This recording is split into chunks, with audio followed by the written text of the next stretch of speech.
G'day, how are you? I'm great. Welcome back. How was your trip? It was okay. It was very hot actually, and it was kind of horrible, but it's very nice to be back. And it's rained both days since my return, so that's been very nice and very welcome.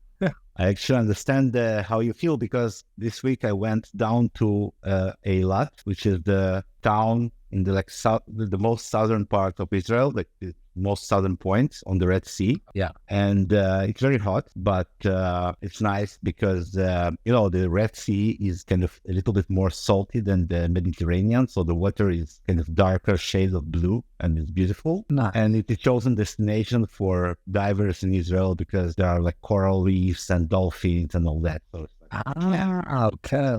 yeah, I don't do diving personally, but like my brother is a big fan and I really like this place. And I did something that's called a like workation. It's like you're kind of working, but also you're kind of on vacation. Okay. Yeah.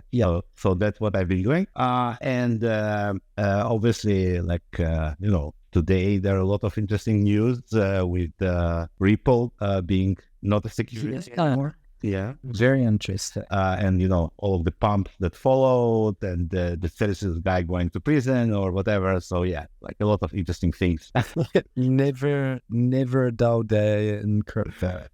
Never. Yeah. So what to talk about today is something that happened 2 days ago and it feels like ancient history. Yeah. So I'm actually really excited because, what we're going to do today, we're going to talk about this story with a company called Arkham. And there are three things that I really want to talk about. First is obviously we're going to say what exactly the story is to set the stage. But there's three things that I kind of really, first of all, we're going to talk about why I think what they're doing is not such a good idea. But then even more importantly, in the context of Beam and what it means for Beam and for privacy coins in general, there was this very interesting Twitter space that I listened to 10 times. I was live there, kind of listening live, but then I also listened to it again and again because I feel like I learned something from that. And I really want to share my thoughts about it and listen to your feedback and opinion. And also I had one more kind of weird realization, and I also want to, kind of pick your brain and, listen to your thoughts about it. So, Wicked. so first of all, what actually happened 2 days ago? So this private company, which is called Arkham, and what they're doing is they're doing this platform that analyzes blockchain, and it's nothing new. There are several companies that are doing that. I think the most well-known is called Nansen. Probably you heard about it. I think you even had an account there one day. Yeah, I used Nansen quite a lot and had a paid account there and found it really useful and insightful. Yeah, so what these companies usually do, they're analyzing all kinds of transactions on the blockchain. They're labeling wallets and transactions, and basically they're helping you in understanding what's going on, what people are buying, what people are selling, and stuff like that. However, the guys from Arkham, they had a brilliant idea. They said, wait a second, what if we create an on-chain marketplace that allows people to dox accounts and get paid for it? Yeah. And I'm sure that it was paid in their coin. Yeah, but the point that we're trying to make is that, listen, let's say there is a scam that's happening and somebody knows who the scammer is. Wouldn't it be nice if they just came and, could have sold this information to the public on this platform? And yeah, I am not going to talk about the morality, all of these kind of other considerations, but I think they didn't kind of think it through thoroughly, and I'm about to kind of give three examples why I think that. So in their mind, it works something like that. There is a scam that happened. Somebody lost money, somebody stole money, and then they imagine somebody is coming and say, yes, I know who the scammer is. Here is his personal details. And then the police coming to their door and arresting them, and everybody gets their money back. So something like that probably went through their mind. Yeah. However, there are several issues with that. So first of all, imagine somebody reports a scammer and they say, okay, they're this is the details of the person. Now, think about it for a second.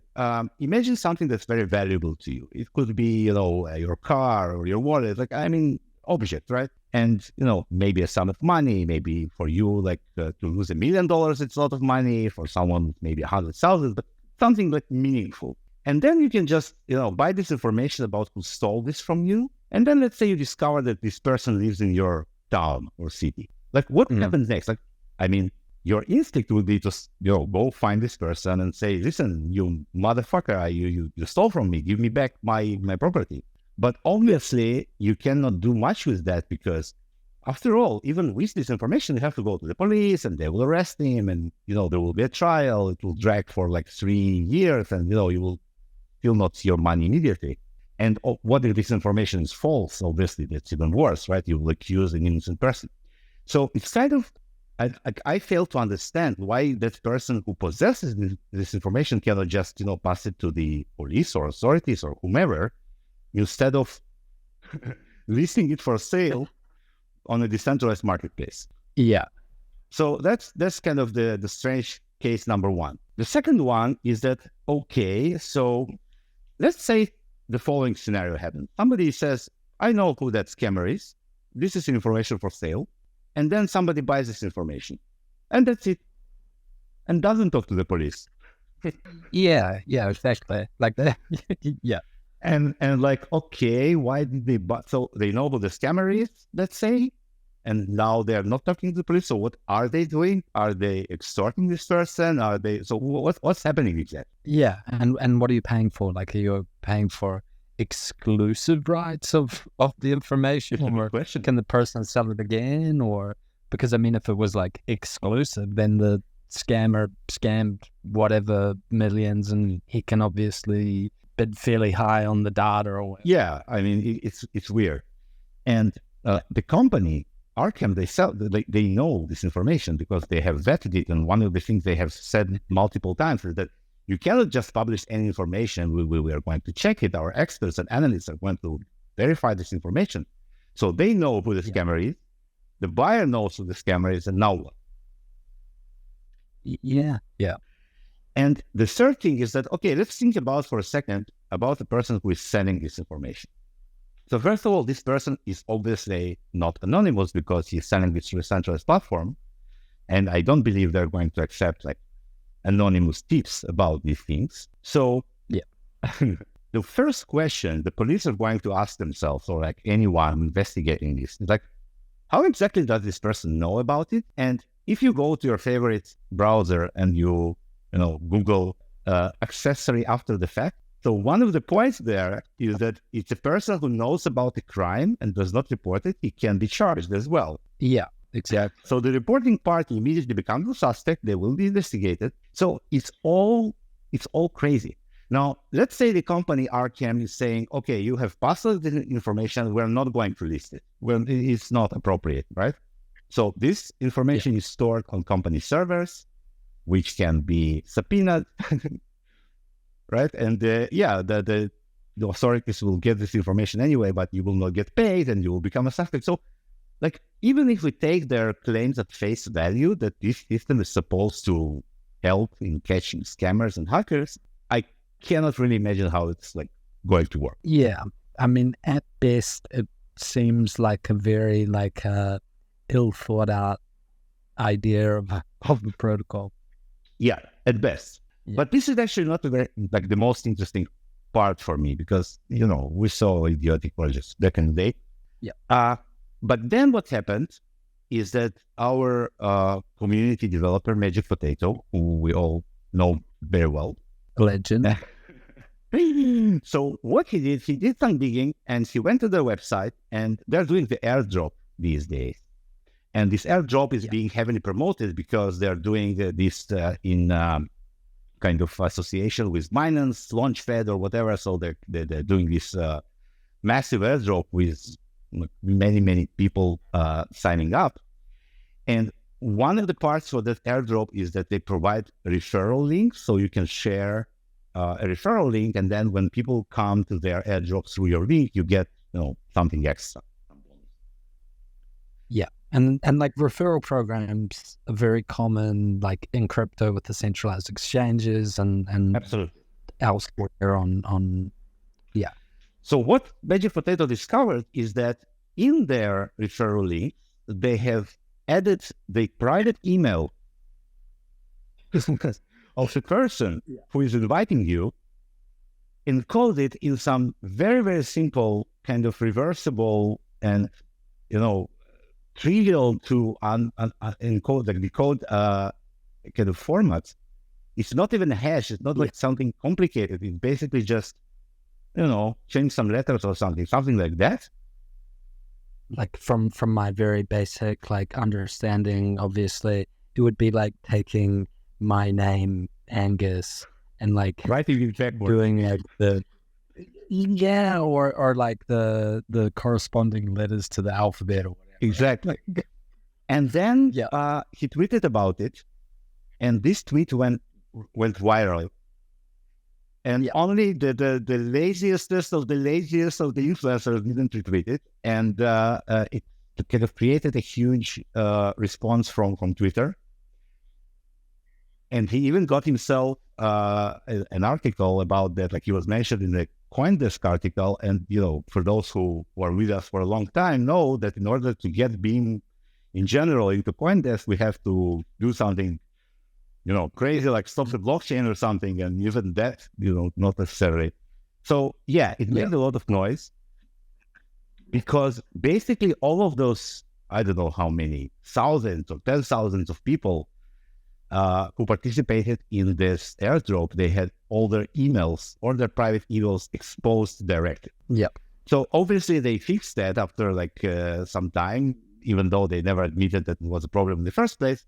But that was a huge, I would say, kind of fiasco for a company that's supposed to be dealing with private data and, reports about scammers, and they cannot even keep emails of their own users private, like in the most basic way, right?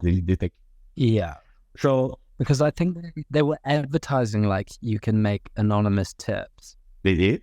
And I'm pretty sure that they said you can make anonymous tips, and which made this whole thing even wilder. Oh man. And I think it was either Magic Potato or someone he retweeted or quoted or something. Someone showed a message of them DMing Arkham on Twitter in January or something and saying, hey, look, you're exposing everyone's emails. And they pretty much just said, yeah, we are aware. Oh man.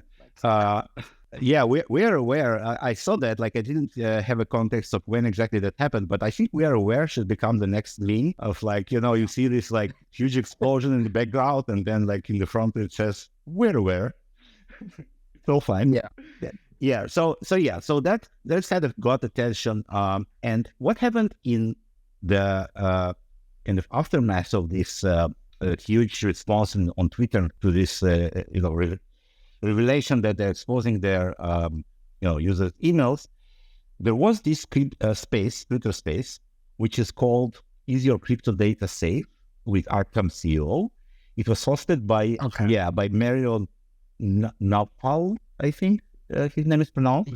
Something like that. Yeah. Obviously, I don't know any of those people because I'm clueless. But he's an influencer. He has I don't know, 900 something thousand followers on Twitter, which is quite a lot. And this space actually itself got about a little under 900,000 views.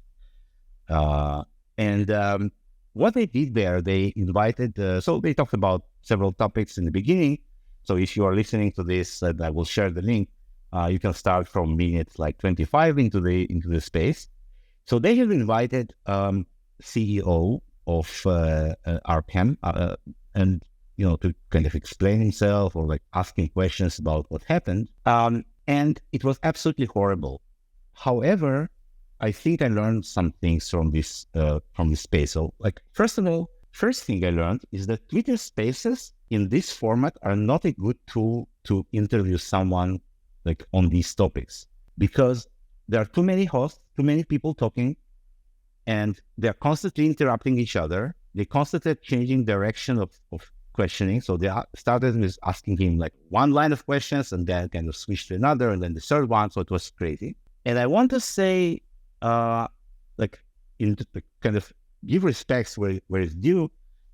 So the CEO of Arkham, he responded like very well in terms of like forms. He was very direct, and he answered all those questions very kind of precisely, and it was very nice to hear. I have more issues with the content of what he has said, but we will get to that in a minute. But in terms of the kind of making this as a investigation of sorts, or like an interview of sorts, it was horrible. I would prefer that somebody would do some research, like prepare, I don't know, a list of questions to ask, and then kind of do it, more and in the more organized. So having said that, there were some interesting things that were said, and I want to kind of go over them. So first of all, obviously they asked him about like, what does his platform mean? Is it really pay for doxing or whatever? And he answered all of those questions, and it's all went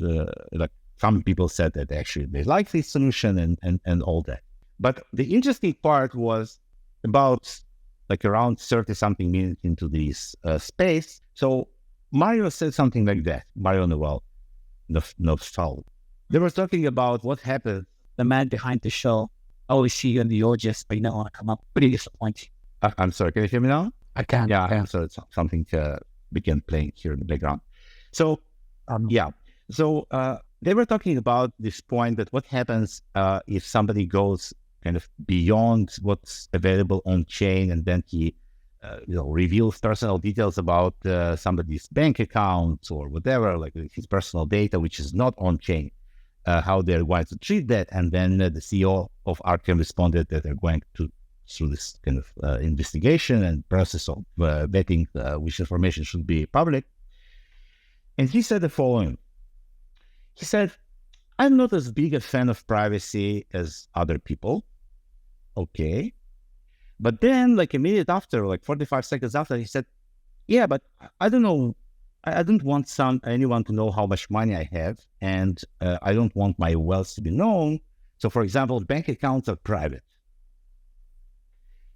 So, yeah, I thought about this for a long time, and I listened to it like again and again. So basically what he's saying is that, first of all, I want privacy in those specific places where it suits me and where I need it. Yeah. Okay. So, I'm not a very private person, but my bank account should remain private, like just in case.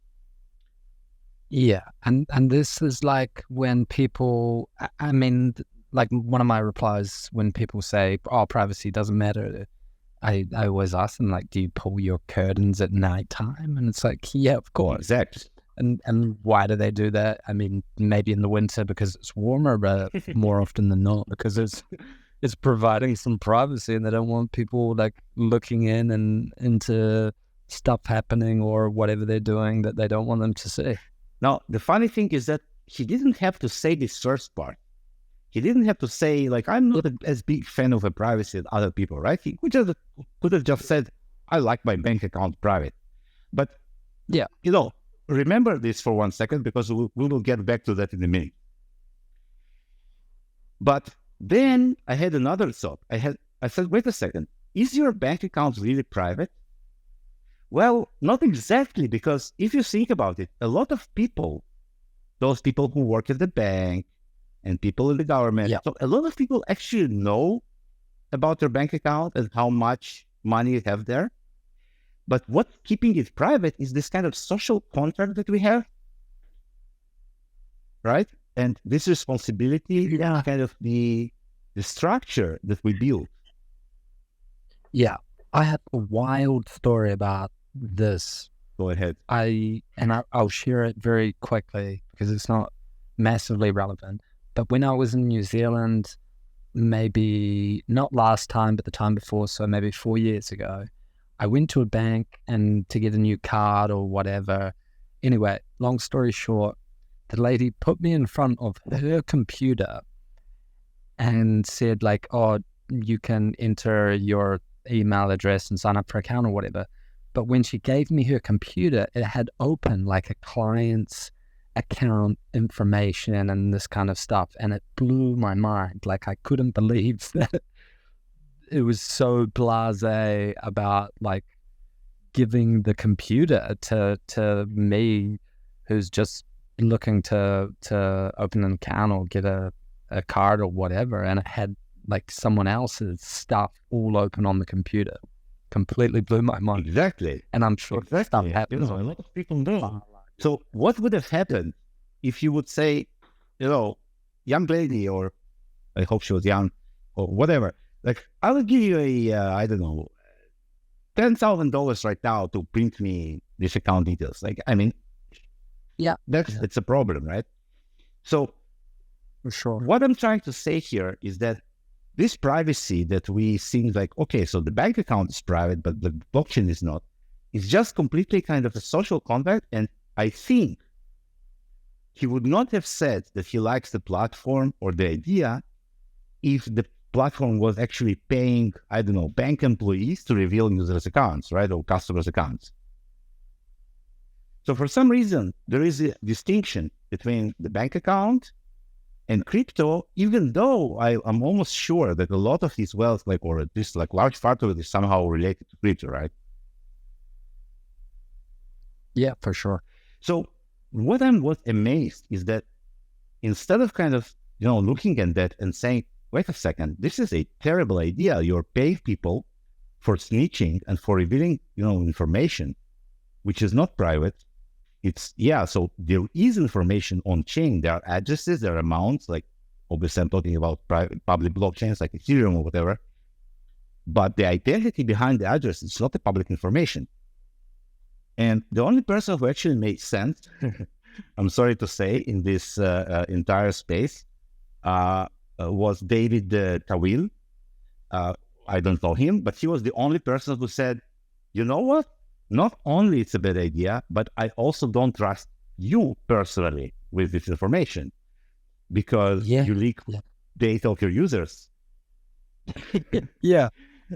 Like off the bat, you've proven that you probably shouldn't be trustworthy. Therefore, I don't trust you. Exactly. That's what. Yeah, and he said it very directly, and I really respect him for that. He said, "Listen, I only heard about your company like 6 months ago. During this time, you had 2 fuck-ups. Turns out that they had another problem that they mislabeled an account and brought down entire Bitcoin or whatever." Oh wow, I didn't know this. Yeah, me neither. Okay. So he said, like, in 6 months, you had 2 major screw-ups, and now you're telling me that you're going to be storing all of this information about people reporting personal data of other people to you and stuff like that. Yeah. So that was the kind of the first important point. So the second point was actually also very relevant to Beam and like what we're doing in privacy in general. Because so the CEO of Arkham, in one of his responses, he said, listen, I mean, if you're trying to conceal information, blockchain is the worst place to do it. Like, all of the information on blockchain is private. So you want to keep something private, keep it off blockchain. And it's actually interesting. And then like Mario at some point, he said something like, yes, being anonymous on the blockchain is difficult or something like that. So I like this quote so much. So I even tweeted it because he's basically making the case for the privacy points here and privacy projects in general. But there are 2 thoughts here. First of all, privacy on the blockchain is not that hard. We could, you just use private blockchain like Beam or like Monero. And it's not like it's difficult technically to do it because, I mean, we've been doing it for the last 5 years, which in my case is like quarter of my professional so-called career, and I'm crazy old. But it's a lot of time. And nobody ever said, wait a second, you know what? We want privacy on the blockchain. Because if they did say so, they would have gotten it really easily. The technology is there. Not only the technology is there, you can choose. You can say, oh, I want my privacy to be provided by Mimblewimble or Monero style or like ring signatures, or I want it, protected by DK stars. There is a variety of methods you can choose from to protect your privacy, but nobody really cares. So don't come tell me that, it's difficult to be private on public blockchains without any privacy. You just never kind of wanted it. You wanted scalability, so you got Solana, you wanted like a lot of things. But nobody ever said, yeah, privacy is really important, because the technology and all of the, you want smart contracts, no problem. We have layer 1 private blockchain with smart contracts. So everything is possible. So that's the first part. And the second part of that is this idea of the expectation of privacy. And this is just like you said, like you go into your bedroom, you close the blinds, right? So you have an expectation of privacy in your bedroom when the blinds are closed. Yeah, exactly. So the question is whether people really expect privacy when they're on the blockchain, because they do expect it in the bank. Yeah. And like if you went to the bank and you made a large deposit, and then the cashier would like run out and say, "Oh, like listen, everyone, this guy just deposited $1 million," you would be like bewildered, right? Yeah, have some like in real life equivalent of the old like whale calls or like transfer alerts, like ring some bell. Oh, deposit. Exactly. There is like this large bell, I imagine, like deposits over like $1 million, get a bell. So, but that's exactly what's happening on the blockchain. And it's a really good question, because first of all, I don't think people realize how non-private or unprivate, I don't know the exact term, they are on the blockchain. So I don't think everybody realizes how traceable they are and how transparent everything they do is. And I think one of the kind of craziest things that they said in that space, I don't exactly know who it was who said it, but he said, but in any case, you can always create a new wallet or new address or something like that. And I'm like, wait a second, that's crazy. You can create a new address, but it's empty now. Now what do you do? Yeah. Oh, you just send funds over from the old address. Exactly. No one knows. Exactly. Unless everything you do with this wallet is keep it as cold wallet and like never use it, and then yes, nobody knows who it belongs to. But the moment you start using it, it links back into this entire transaction graph, and you're in exactly the same spot. So, but the fact that these people who have like almost like most of them have a lot of followers on Twitter, like I'm talking in hundreds of thousands, say things like that, it kind of, it was it was crazy for me. Like you don't even understand like that, that doesn't provide you any privacy whatsoever, like what we're talking about. Yeah, I often find myself thinking that there's very little correlation between like influence or followers and this kind of stuff, and like even common knowledge or like intellect. I mean, like I don't think these people like, so I think they're very smart. I think they're very successful in what they're doing, but I honestly think they don't completely understand the technologies that they're using. And I will give you an example. And it's very kind of, similar to what's going on. So, like, I've been using internet and all of these technologies for a long time. And I also kind of, I have this technical knowledge of how these things work.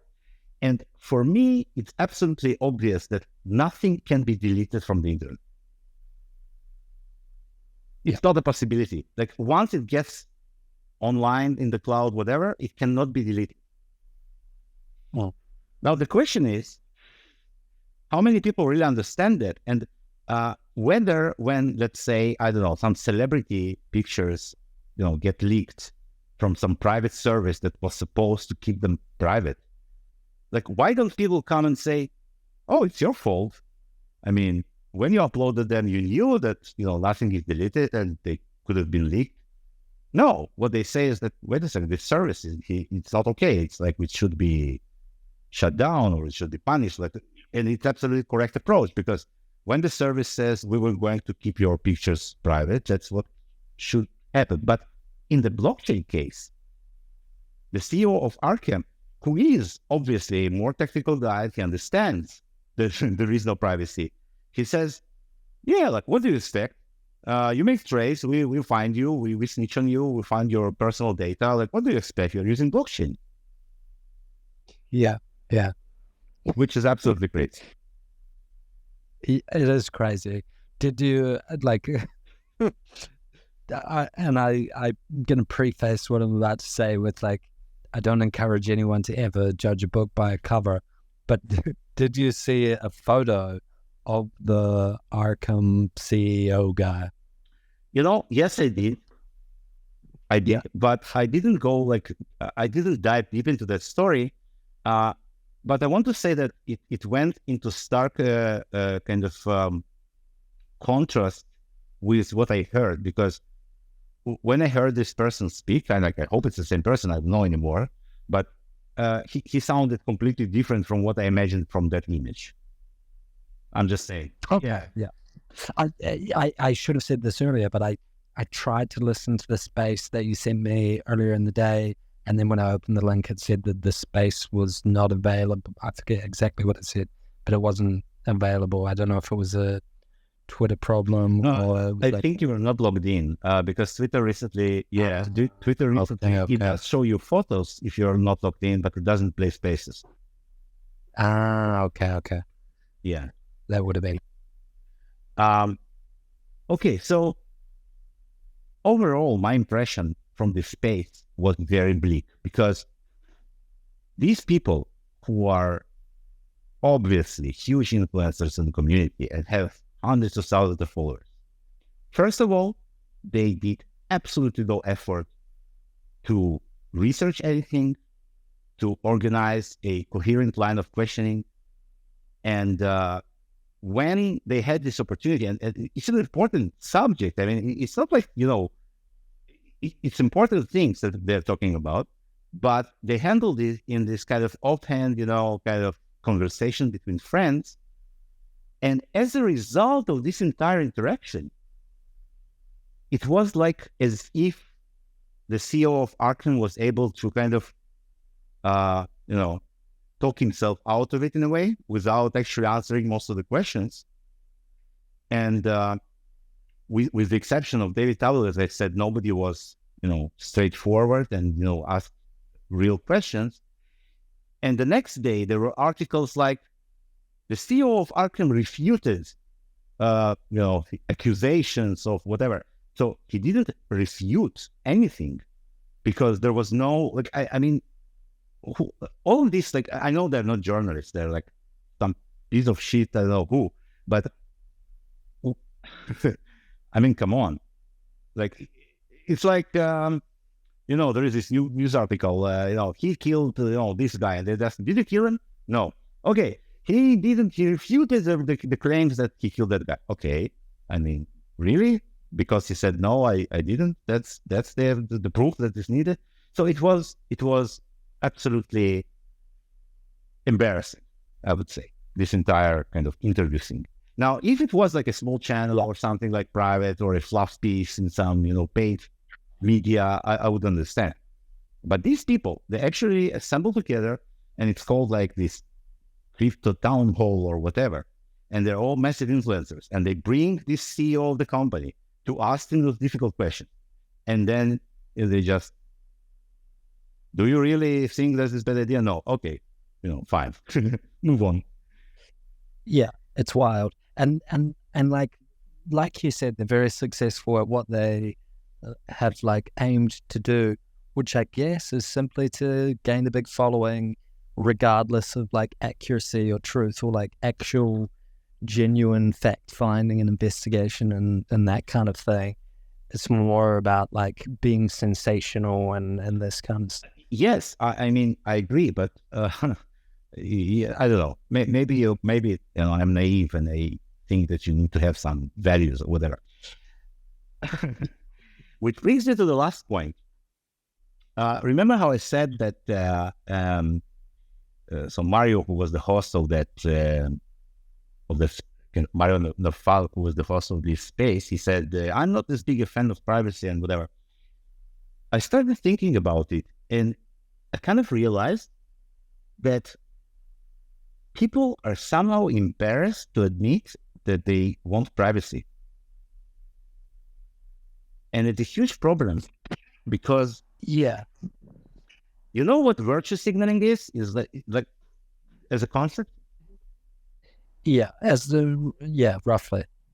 So it's when you're trying to present yourself as doing something very good. So like the clip that I saw a couple of days ago, the girls collecting garbage from the beach and kind of shooting themselves on video for TikTok or whatever. Yeah. And then they just leave this garbage on the beach and go away. Throw it back down and we got our photo. Into a bag and then they just leave the bag. Yeah. Because it's not about garbage, it's about... No. Yeah. This is virtue signaling. Like I wonder, what would you call the reverse of virtue signaling? I don't know, like sin signaling or something problematic signaling, right? So it feels to me like when you say, I want privacy, people start like looking at you weird and they say like, why do you want privacy? Maybe you're a criminal. Maybe you're doing something wrong, right? Yeah, it has very bad stigma, which is so strange as well. It has very bad stigma, and even like the word has negative connotations nowadays. Exactly. And it's a problem for us at the Beam, and I think also most privacy projects, because what we are trying to do, and I mean, I feel like I'm stupid because it took me like 5 years to understand, or like to have this thought. I don't know if I understand anything, but to even think about it. But on the other hand, you know, it's fine. 5 years, it's okay.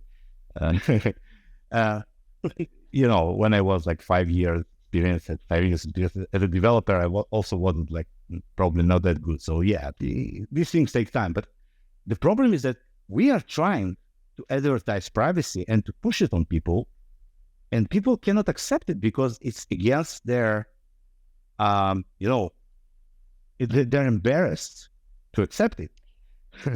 It reminds me of, you remember this movie Lock, Stock from Guy Ritchie, The Lock, Stock and Two Smoking Barrels? I know the film and I've watched it, but off the top of my head, I can't recall anything. No, they're trying to get, like, it's a bunch of friends who lost money at cards, and like they're trying to get some money together. And one of them has this idea, and he says, I know how to do it. We're going to sell like all kinds of sex toys. And when you buy them, you buy them from like one company name, but then we will tell them that, you know, something happened and you'll get a refund. I'm sorry, you know, it's not available or whatever. But when you send them the check, you send it from a really, you know, bad sounding company name. So they don't want to go in his bank with to deposit that check because, you know, who wants their bank managers to know that they're actually buying, you know, things from a store like that. So it's something very similar to that because, you know, we come to people and we say, hey, we provide privacy. You want that? And they're like, whoa, what? Like, oh no, I don't. No, I do. Yeah. Because if I use privacy, like, what does it say about me? Yeah. And I mean, I don't know what to do about it exactly. So it's not like I'm coming with a lot of solutions here, but I think, like, I don't know. I tried to use the word confidentiality, but it's exactly as bad. It's not really solving anything.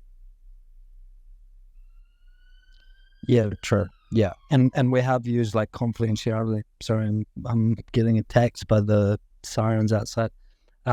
Yeah, we have used confidentiality a lot, and I think it has slightly better like connotations and associations with it. But again, it falls back to the same old problems eventually. Now, there are successful examples of, you know, I would say encryption and privacy technologies being widely used. For example, everyone today is using HTTPS. HTTPS is basically an encrypted version of HTTP. And one of the kind of most important, I would say, impacts or like outcomes of using this technology is that it's much more difficult to intercept the traffic between your browser and the server and kind of change, you know, the outcome of your online web transactions or the things that you see in your browser. And it's default today. It's very wide, it's accepted. And if you go to the website that, you know, the HTTPS is not supported there, then you get alerts. and Google says, wait a second, this might be a scam. So this is a good example of a technology that somehow goes through despite being, security and privacy technology. So maybe security is a better word. Maybe we need a massive rebranding. Yeah, yeah. And I mean, it's security of your data. Yeah, true. Because for the life of me, I don't understand, I couldn't understand the reasoning behind saying, I'm not so much into privacy. And it's like saying, I'm not so much into looking, both ways when I cross the street or whatever. Yeah, and it's straight up virtual signaling. It's crazy. Why would you say that? I mean, what's bad about having privacy? Now, it's even funnier because it's not true, because actually they do want privacy in many different aspects of their lives. I mean, let's say you wake up in the morning. By the way, there is a movie about it. I don't remember the name. You wake up in the morning and somebody gives you a picture of yourself sleeping, in your bed, at night you would be horrified. You would be terrified. You would go crazy. I'm even horrified, terrified, and go crazy when it's my partner. Yeah. But because I mean, whoa, what happened here? I was just sleeping, and because that's it's. How would I say? It's not something that you really want in your life. So you do want privacy in so many places, but for some reason, people in this specific scenario, or I don't know, maybe in general, they kind of find it difficult to admit. Yeah, it's a strange one, and I guess the media has often portrayed privacy as something that is used by criminals, and this at a guess, I don't know. It's a weird one though. So there is this well-known bias or well-known kind of misconception, when the government monitors all your phone calls and all your communication, and they say we use it to catch terrorists, right? You want us to catch terrorists. That's what you want from us. You want us to keep you safe. So we will monitor all of your conversations, and then it will help us somehow to find terrorists. So this is obviously not true. Factually, it's not what's happening. But that's what they use as an excuse to do that. Yeah, they're always pushing this kind of stuff, right? Yeah, so Arkham is basically doing exactly the same thing. They are saying, we will, monitor all the transactions, analyze everything, and if there is some data missing, we will pay for snitches to bring it up to us. And that's what will reveal scammers. But the point is, there are yes, scammers are bad. I don't like scammers, hackers who steal the money. It's very bad. But if we take the amount of transactions made by honest people for honest purposes and compare it to transactions made by hackers, so hackers do huge damage. But you're basically trying to catch a very small amount of transactions of people out of huge pool of transactions and honest people by monitoring everyone and, letting everyone snitch on everyone. Yeah. And then how far does the, it would even go beyond snitching and just exposing people's kind of somewhat level of privacy that they did have. Obviously it's not private, and especially if they're connected to a sex and this kind of stuff, or a centralized exchange. But then exposing that. Did you know that he actually said that? The CEO of Arkham, he actually said that. He said, "Oh, you thought you were private? So no, now we're exposing this fallacy. We're actually showing people that they're not." Yeah. Yeah, I mean, it's crazy. So we did talk about the fact that we found through experience that somehow people are less willing to think about their privacy when they're talking about buying tokens or NFTs or doing all kinds of DeFi operations, but they're more sensitive about their privacy when it comes to their personal data and their lives and their relatives or whatever. Which is why I thought that it might be easier to integrate Beam as a kind of Web3 platform and for non-financial applications, because obviously we see that people don't really care about their privacy when they're talking about trading on DeFi for some reason. But I also now think that maybe we should think, like, when we talk about lack of marketing, this is a very important and painful topic, especially for Beam, because, and it's funny, in the morning today, 12 hours ago or something, somebody wrote in the Beam dev community, and he said that he's thinking about moving some projects from binary smart chain to Beam. So I said, he asked for documentation. So I said, listen, let's talk about it, right? Because I wanted to understand exactly what kind of projects these were, like what he tried to do. And he said, yeah, I'm available now. So we talked for about an hour. And and like when we present, like this happens every time, when we present what we have in Beam today in terms of the technology, the possibilities for integration, the features, everybody is, impressed is an understatement. Everybody says, like, whoa, like we didn't know. Like it's funny because these two sentences, they keep repeating themselves. I didn't know Beam existed, and whoa, what an amazing project. Yeah. So what we have today is obviously very impressive, objectively. However, we obviously cannot, like we didn't, manage to somehow break this barrier of awareness enough. And I don't know if, like, maybe pushing privacy is not the way to go. I don't know. We need to think about that together as a community. Because, like, what's happening right now is like unrealistic in terms of like where the price is, where the project is in terms of awareness. And we need to find this way. And maybe it's not, I don't know, just pushing straight forward and saying privacy.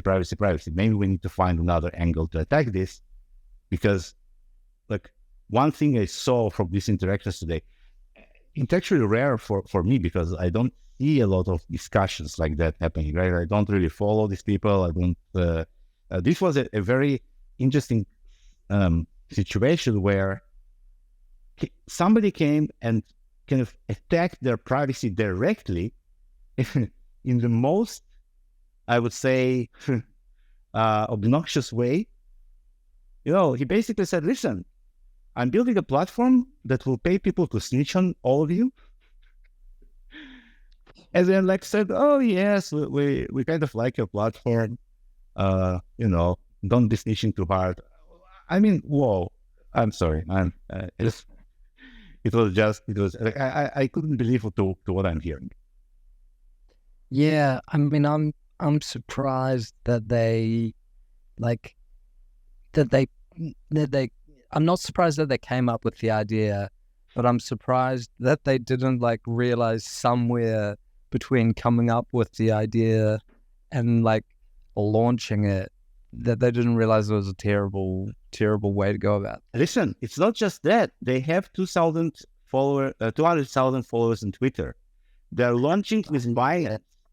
And somebody in that very space that they kind of came to ask the CEO about how come they leaked all the emails of the users, somebody actually said, I'm not making this up. He said, one thing I know, this token is going to sell very well. Yeah. And I'm like, oh my God. Like, I mean, it was real kind of shocking for me to discover after 5 years of building what we're building and trying to kind of, educate people on the importance of privacy, whatever, how not even near the the bottom of the bottom of the whatever we are. Like, I mean, it was really painful. It was painful experience to listen to this. Yeah. I really had to say all of that. I'm sorry, everyone. I mean, I warned you, but yeah. So I had to talk about this because it was really crazy. Yeah, and like I often have these thoughts in crypto, not just related to this situation, but like many, like, what the fuck are we all doing? Like, collectively, people involved in crypto, like, what is happening? Okay. So listen, from what I understand, we are going to do an unrecorded portion of the space after the space, right? We're doing this, Gus? What just happened? Can you hear me? Can you still hear me? Am I back on? What happened? It's Gustav who is gone. Now I understand what happened. Yeah, so listen, what we're going to do, we're going to end this kind of recorded portion, and we are also going to open a new space kind of this right now and do the unrecorded. So far, thank you very much for being here. And, please provide feedback on what you think on the subject, because it's very important, especially about our direction in marketing, because I feel that what we have been doing was kind of maybe not working exactly as we expected it to. And those who are not joining the next part, we'll see you next week.